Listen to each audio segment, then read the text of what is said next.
Bismillahirrahmanirrahim. Assalamualaikum warahmatullahi ta'ala wabarakatuh.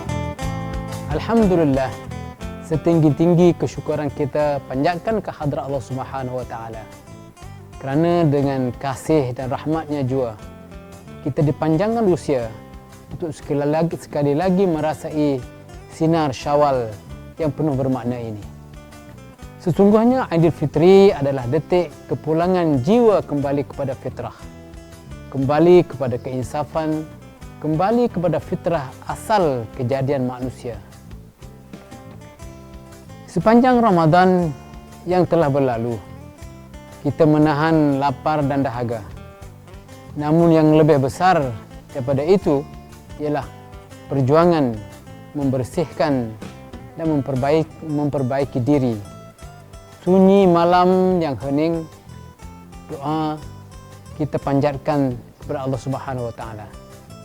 Marilah kita jadikan semangat Ramadan terus hidup dalam setiap tugasan harian kita. Kita bekerja bukan sekadar memenuhi tanggungjawab, tetapi sebagai satu ibadah.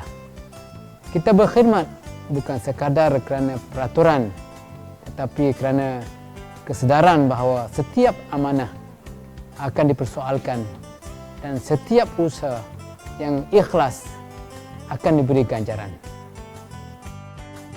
Saya selaku Naib Chancellor Universiti Sultan Azlan Shah dengan penuh rasa rendah diri ingin mengucapkan selamat Hari Raya Aidilfitri, maaf zahir dan batin kepada seluruh warga Universiti Sultan Azlan Shah yang saya kasihi, kepada para pensyarah yang tekun mencurah ilmu, kaki tangan yang setia memikul amanah, serta para mahasiswa-mahasiswi yang menjadi harapan masa depan ummah dan negara. Syawal mengajar kita bahawa kekuatan sesebuah institusi bukan terletak pada bangunan dan angka semata-mata, tapi pada hati-hati yang bersatu, pada keikhlasan dalam bekerja, dan pada doa-doa yang tidak pernah putus untuk melihat universiti ini terus maju dan diberkati. Dalam kebersamaan inilah terbinanya sebuah keluarga besar bernama USAS. Marilah kita jadikan Syawal tahun ini sebagai titik muhasabah dan pembaharuan azam.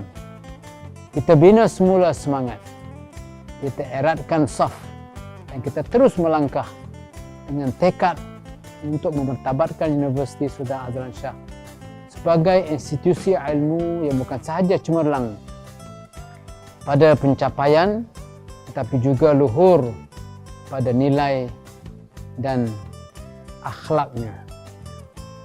Akhir kata, berhati-hatilah di jalan raya, pulanglah dengan selamat, raikanlah dengan sederhana, dan kembalilah dengan jiwa yang lebih bersih serta semangat yang lebih tinggi. Selamat Hari Raya Aidilfitri. Sekian wabillahi taufiq wal hidayah. Wassalamualaikum warahmatullahi taala wabarakatuh. Universiti Sultan Azlan Shah mengucapkan Selamat Hari Raya Aidilfitri, maaf zahir dan batin.